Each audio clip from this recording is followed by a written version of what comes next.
Shalom Israel. Shalom Israel.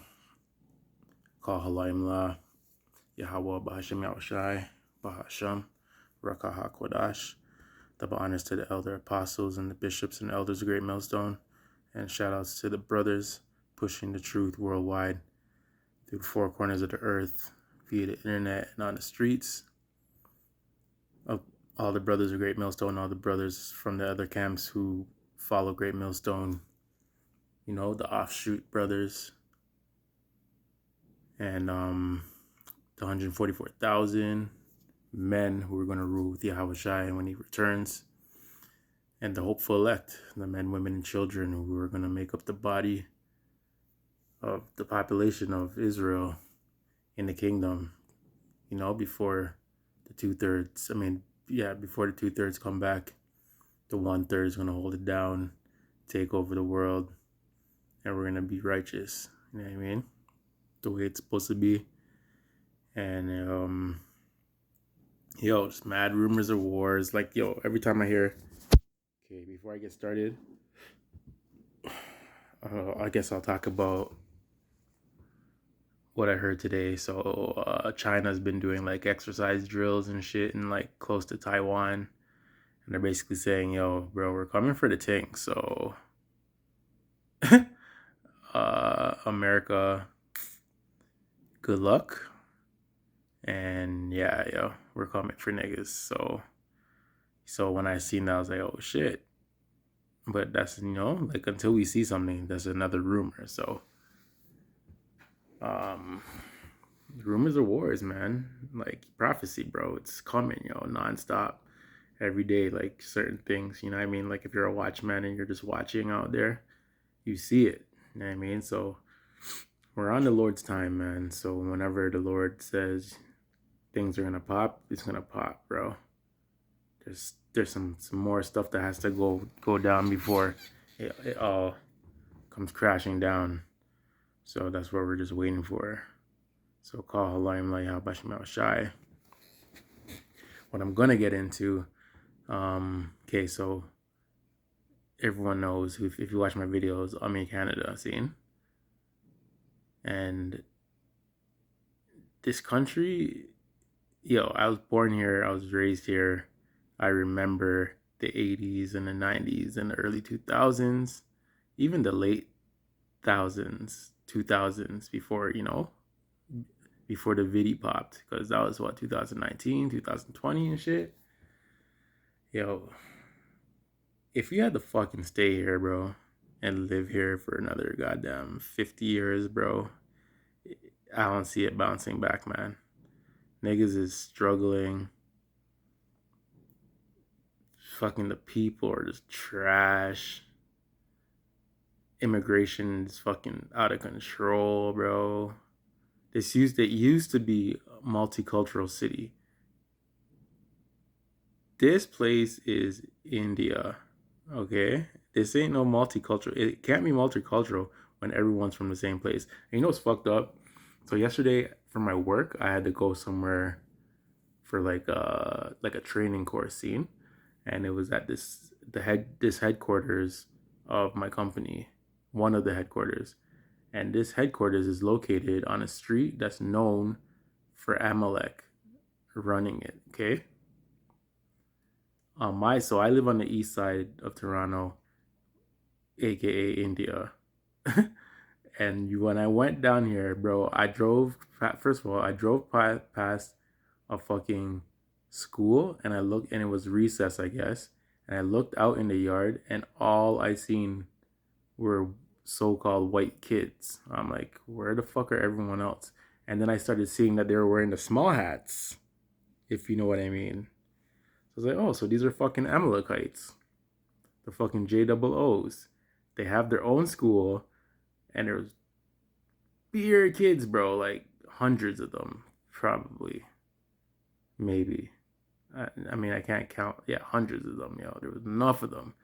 All so-called white kids, and all the little boys. They're little boys and little girls, and all the little boys had on the fucking small hats.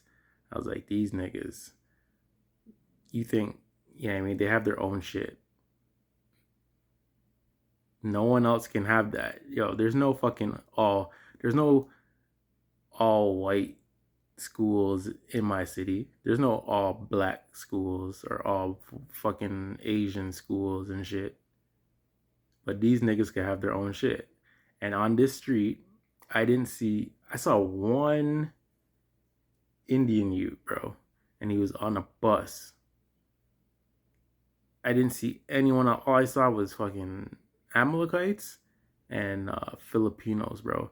And like, so I used to work in that area, see, and like all the Filipino women have like nursing jobs and fucking babysitting jobs and nannies and shit. So like they're pushing around these little Amalekite kids because while their parents are at work, goddamn, God, who knows what the fuck they do all day.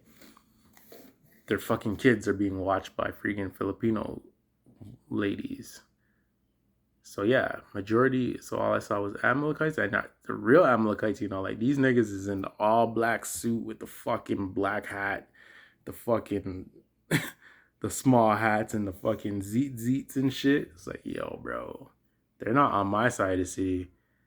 But the thing was, not one Indian was over there, bro, on their streets. Not one. But in my city, as far as the eye can fucking see, you see Elam, bro. They've infiltrated and taken over, and it's like, how did this happen? You know what I mean? Obviously, it's the Lord. I don't know what they're here for, but it's going down, bro. And Esau, you have a fucking really, really short time. So what I want to talk about, so that leads into what I'm just trying to talk about. So as a Canadian, I see a lot of, like, all day long, I see people complaining about the government and the leader of the government, which is Justin Trudeau. And like nobody likes this guy, man. Like he's like number one most hated, and he's really, really like he's just a puppet, but like, you know, it's like, fam, you fucked up the country. Everyone's hurt. No one can afford shit. Everything's up, bro. And it's like, you fucked it up. So, yo, I was on Instagram and this little white youth was interviewing people on the streets, and they asked this man what he thought about the country. And I've never ever heard a man break down how fucked up this country is and going forward than this man. And I recorded it. I'm gonna play it for you, see? And that's what my lesson's about.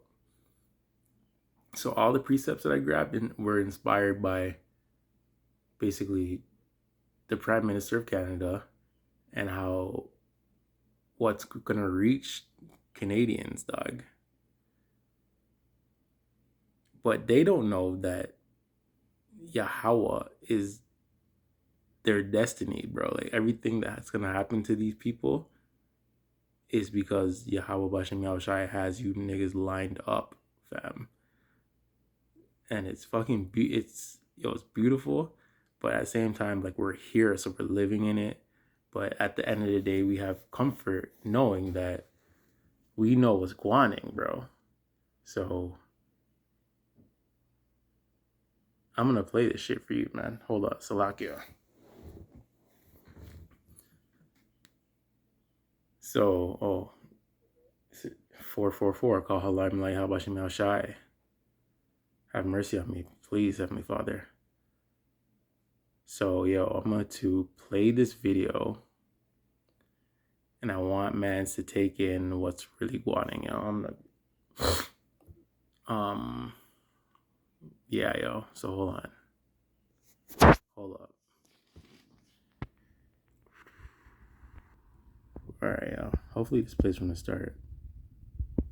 So take this in. It's Israel.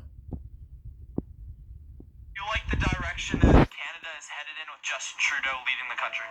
You know what? I don't. Okay. It's because I feel sorry for you kids. Okay. A few years ago, Justin Trudeau borrowed $140 billion from the British Crown. Yeah. You nor your grandchildren are ever going to be able to pay back. Why? Because our country's broke, guys. Think about it. We relied on the oil sands as the lifeblood to take care of most of the infrastructure in this country. It's now gone. As much as this dirty oil was a problem, it floated the east, it kept PEI afloat. Look, that's a lot of money every month we've lost. It's in the tens of billions of dollars. Yeah. This country, like the United States, is broke, and we share a symbiotic relationship with their economy. We're heading to war, believe it or not. Believe it or not, son, you're going to be strapping a rifle on yourself, and I feel sorry for you. Because every third generation forgets, and you're the generation that forgets. Okay. Every 3 generations, the fourth goes to war because we forgot the first 3. He's heading us into war. We're heading to war, believe it or not. Believe it or not, son, you're going to be strapping a rifle on yourself, and I feel sorry for you. Because every third generation forgets, and you're the generation that forgets. Okay. Every 3 generations, the fourth goes to war because we forgot the first 3. He's heading us into war. Yeah. That's it, we're done.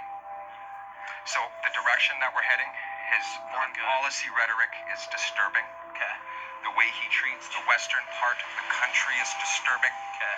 His outright ignorance when it comes to the happenings of the own economy in his own country is simply mind-blowing. Mind-blowing. To me, I have never been more scared because I grew up during the Depression in the 80s into the 90s. Yeah. I was your age. Yeah. There were no jobs. Yeah. There was a near Start time. There was a near 20% unemployment rate. Jeez. Your generation doesn't know this, but what ended up happening is over 10,000 factories were shipped out of North America east. And it nearly collapsed our economies in both sides. Where are we headed with this man? Absolutely nowhere. As a matter of fact, we're headed into a worse situation now with his foreign policy rhetoric and the way he's speaking to, let's face it, really powerful nations in this world. We have no ability to defend ourselves like larger countries. Look, we're not a militarized country.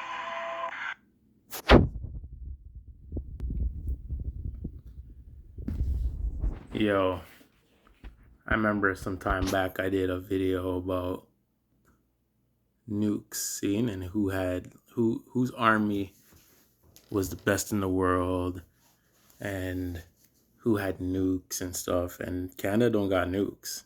And I think it was like, if Canada was to start building nukes, other countries would be concerned and it would be a bad look for Canada or some shit like that. The man said Canada's not built to fight, dog. If anyone wants what? Like, I was thinking the other day, I'm like, okay, so I know history, Zine. And I was like, when America went to war with Japan, they rounded up all the Japanese people in America and put them in concentration camps, Zine. And like after that, they had to pay them a certain amount of money for doing that to them or whatever. So I seen, okay, so World War is coming, okay? So I don't know which countries are going to get involved. Well, we know the major players like NATO, and the other side like Russia, China, Iran, North Korea are the big players, Ian.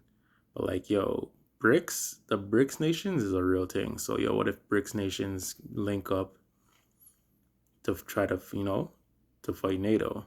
And India's in the BRICS nations. Now, what if India and Canada start beefing? What the fuck are you gonna do with all these goddamn fucking Indians in your country if you're beefing with them? Because they already been calling out each other like in beefing, bro. Like, you know what I mean? Like Canada and India relationship isn't that great right now. So I thought about that. Like, what would you do if India declared war on you? India has nukes. You don't. America's stretched out, bro. They're going to be stretched out thin, dog. They got the Ukraine front. They got Taiwan front. They got South Korea, and they got the Middle East and freaking Israel and all them niggas and whatever. That's thinly spread out, dog. So you know what I mean? I don't know who's gonna start fighting who, but you heard what the man said, yo. I remember the oil sands. Oil sands was supposed to be a thing. I moved when I was younger. I moved to Alberta, Canada, to work out there. I was a driver out there because there was beer work out there because they were basically the oil sands was they were taking out oil out of the earth in Canada, and it was supposed to be a big thing. And I think Obama or Biden put an end to it, so it flopped. And he said that, and he said, "Yo, every fourth generation, niggas go to war because you forget the last three generations, dog." And that makes sense. I never heard a man break down, you know what I mean, the way how this guy was breaking it down, yo. And yo, the next youth was, I mean, the youth was like taking him in, yo. I was taking him in. I was like, yo, this nigga knows what he's talking about. And he's being, like he was being sensible and shit. And he's like, yo, niggas is going to war, and you are going to go to war. And it's like, I keep seeing people. I seen America's gonna start to draft niggas. I could see Canada doing it because Canada's military needs niggas. And yeah, you young people, bro, I ain't going. I ain't going.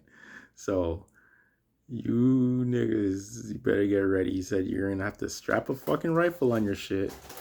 This nigga is everywhere. Yo, boy, settle down. This fucking cat, yo. Anyways, um, yo, war is coming, bro, and this guy's gonna get out just now because Canada's gonna have an election soon. I don't know when, but ain't no way. If this guy, yo, bro, I would actually rate it if Justin Trudeau somehow won the election and got to stay in. I don't know how he's gonna do it, but whatever. Whoever's in control of this country, dog, when it's time to fucking go to war, doesn't matter. You niggas are gonna go. Because prophecy is real. Yahweh Bashim Yahushai is controlling the shit. And you niggas is gonna fucking go down. Yo, I call this place Babylon Jr. still. So, yo, let me get some precepts, man. It's kind of late. Yo, see, now that summer's coming, I'll talk about that some other time. But right now, the way it is, like I do lessons late before I go to bed. I just got out the shower. I was laying down. I was like, yo, I'm tired. But I'm like, nah, yo, I didn't do this yesterday. I'm doing it today because, I have to do the shits, man. I have to do the work, bro. Like, you can't put the plow down. And, like, I think sometimes I want to send stuff to, like, the prophets, a great millstone, because I feel like if they heard this, a man would do a lesson on it, on what I just played for you. But who knows? Maybe it'll come out. I don't know what mans know. But yeah, yo, Trudeau's Canada. That's what I put here. So let's just go through these precepts, and whatever the Spirit tells me to say, I'm gonna say it, and whatever, because I know like all these precepts I grabbed basically is inspired by the news I just played for you. Seen? Revelation 11 and 14. The second woe is past, which is World War II. And behold, the third woe cometh quickly. World War III is coming. There's nothing nobody can do about it, dog. And unlike these other wars that happen, like World War I, World War II, there's always winners. The winner of World War III is going to be Yahushai. So, spoiler. This is Revelation 8 and 13. And I beheld, and heard an angel flying through the midst of heaven, saying with a loud voice, Woe, woe, woe to the inhabitants of the earth, by reason of the other voices of the trumpet of the three angels which are yet to sound, fam. Whoa, whoa, whoa, nigga. It's coming. And there's nothing no one could do about it, yo. And it's gonna get rough out here, yo. But the elect will be covered, man. Jeremiah 51 and 8. Babylon is suddenly fallen and destroyed. Howl for her, take balm for her. If so be she may be healed. You niggas are not gonna heal Babylon. It's done. I don't know if okay, we all know what's gonna happen to America's landmass. I don't know what's gonna happen to Canada's landmass. Is that considered is I always say this. If every inch of America is going to be destroyed, for example, if Niagara Falls, Ontario, if Niagara Falls, New York is going to be on fire, I'm guarantee you that Niagara Falls, Ontario is going to be on fire. If Buffalo, New York is on fire, or if Detroit City is going to be on fire, Windsor, Ontario should probably be on fire too. So we're right beside you niggas, man. I don't know. We gotta wait and see. I just hope I have a bird's eye view because I want to be in the chariots, bro. I can't be here with you niggas for shit.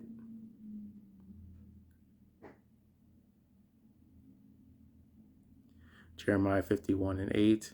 Behold, no, sorry. Jeremiah 51 and 8. Babylon is suddenly fallen. Oh, I read that already. Salakia. Revelation 14, 7 and 8.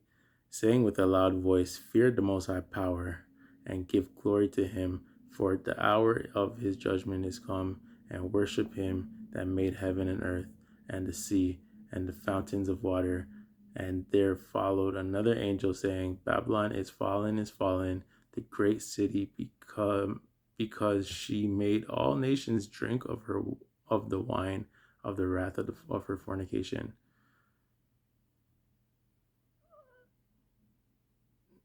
NATO's gonna.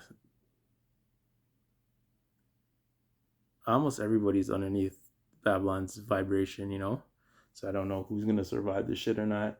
All I know, if you're not Israelite, you're going into slavery, man, and that's all that matters, right? Let's just get through these. Jeremiah 46, 10 to 12. For this is the day of the Lord's vengeance.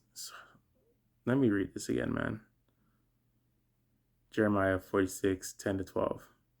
For this is the day of the Most High Power of hosts, a day of vengeance, that he may avenge him of his adversaries, and the sword shall devour, and it shall be satiated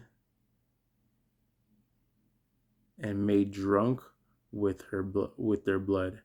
For the Most High Power of hosts has a sacrifice in the north country by the river Euphrates. So the north country is North America, right? Go up into Gilead and take balm, O virgin, the daughter of Egypt. The daughter of Egypt is Babylon, right? In vain shalt thou use many medicines, for thou shalt not be cruel. Thou shalt not be cured, Salakia. The nation have heard of thy shame, and thy cry has filled the land, for the mighty man has stumbled against the mighty, and they are fallen both together. Bro, America is done. Canada's done. This nigga already said, he's like, yo, we're finished already. You're going to war. Okay? This is James 5 and 2. Your riches are corrupted and your garments are moth-eaten. I got that because, bro, this guy said that Canada has, I didn't even know this. Canada took a loan from the Crown of England and no one's going to be able to pay that shit back, yo. And you already know debt's a debt. You got to pay that shit back. And like, or your ass is gonna get owned, man. I don't know, bro. I don't know how these niggas. Okay, well, we're not gonna be here for that result, but I'm saying, if this was if Yahweh Shem Yahushai left this place, go for another 200 years, and beer, this guy said your grandchildren aren't gonna be able to friggin' pay off this debt, type shit. You know what I mean? So like, your money can't help you, and you're done. We have nothing here, bro. There's nothing here. There's nothing here. There's nothing here, bro. I heard a man say when he was a youth, he had a paper route and then he worked in like some supermarket or whatever, because like he had a car when he was 16 and he had to pay for it and blah, blah. Then he said, yo, his daughter just got a car. She's 16. He already pays her phone bill. He can't afford to pay her whole life. She can't find a job because all the fucking jobs that all these kids are supposed to fucking have are now Indian people's jobs. I don't think you understand how many of these niggas are here, bro. And everywhere you go, every business, every fucking restaurant, any little dinky little fucking store or gas station, any place where there's food, any fucking place, bro, all the jobs everywhere is these niggas. So if you're 16, 15, 16, 17, like, yo, they be having job fairs, okay? And like, a man will be recording how long the line is for one or two jobs. Security jobs, this, them. And it's like, yo, everywhere you go, it's just them, bro. So, yo, if you have a daughter like 16, 17, dog, yo, you know where a lot of young people work? I want to see how it's going to be this summer. I haven't been in a long time. So we have an amusement park called Canada's Wonderland. And like normally when you go in there, you see like the little teeny boppers and they're working and shit. Like all Jake, Edomites and whatever, Asians or whatever. I guarantee you that when you go in there this year, it's going to be all of them. So we'll see, man. If we even make it that far. If fucking the world doesn't turn over, dog.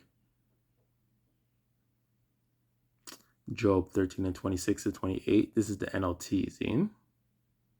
You right? And I got it because it explains like perfectly, yo. You write bitter accusations against me and bring up all the sins of my youth. You put my feet in stocks. You examine all my paths. You trace all my footprints. I waste away like rotting wood, like a moth-eaten coat. I don't even remember why I got that.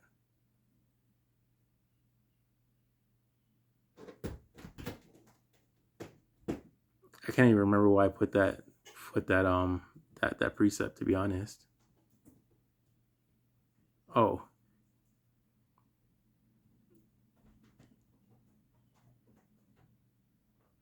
Let's read that again. You write bitter, Job 13, 26 to 28. You write bitter accusations against me and bring up all the sins of my youth. You put my feet in stocks. You examine all my paths. You trace all my footsteps. I waste away like rotting wood, like a moth-eaten coat. It's a dope scripture. I just don't remember why I put it, yo. Maybe it's because they're being watched, bro. Like all your moves are being. You can't lie to people anymore, man. You're exposed, yo. The Bible said that you'd be exposed. You know what I mean? All right, yo. Revelation 18 and 17. For in 1 hour so great riches is to come to naught, all your money's done. And every shipmaster in all the company in ships and sailors, and as many as trade by sea stood afar off.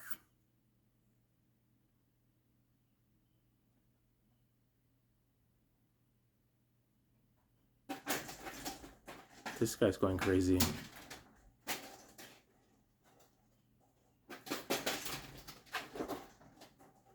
I don't know if you can hear that. Yo, this guy.